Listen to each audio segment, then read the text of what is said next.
The lesson my dad was trying to teach me ultimately was, in addition to my language, what I do, not how I feel about my past, is going to determine who I am in the future.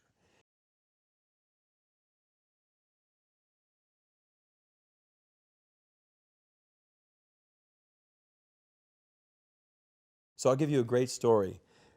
So we both grew up in Tacoma, and there used to be a thing called Toastmasters. I don't know if you remember Toastmasters, but Toastmasters was a local, regional, and a national speaking group for anybody that wanted to get better at speaking.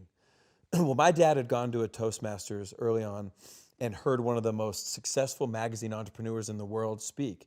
He comes back and tells me, I just had a chance to hear one of the most successful magazine entrepreneurs in the world speak. And he said, when are you taking your SAT? I said, I'm taking it next year. He said, well, this guy was failing out of high school. He was struggling. He was raised by a single mom in the Midwest, but he promised his mother he would take a test called the SAT. So he takes the SAT in May, his junior year, doesn't expect anything, gets his score back in June. Now the SAT, which I don't know how many your population know, but it's a standardized test with a math part and a verbal part. Both are scored out of 800 points. Well, this guy takes it, he's bombing, he's failing out of school, he doesn't expect anything as he's telling the story at Toastmasters. Well, he gets a 1480 out of 1600. So he's stunned, right? That would be, for the smart people that listen to your podcast. Insane, yeah. Right, cognitive dissonance, right? I got a 900 on my SATs, just right. to give people a frame. Right, and I got a 990, excuse me. And I got a 1010, right? I was just, hey, 4 digits, it was a miracle, right?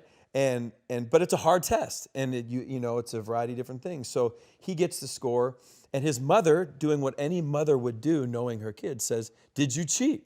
Right? She knows her son. And he says, I swear to God, I tried to cheat, but the way the numbers were and the scantrons and the bubbles, you couldn't cheat.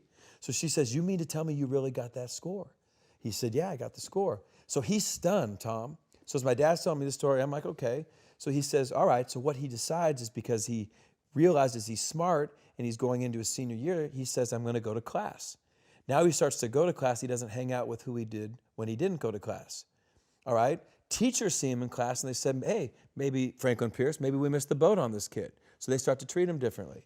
Well, as the guy would tell the story, he graduates, goes to a community college, goes on to Wichita State, goes on to the Ivy League, and becomes this massively successful magazine entrepreneur. So I said, okay, well, the guy was always smart. He just needed a standardized test to unlock it. My dad said, no, that's not the story, and this is what I want you to understand.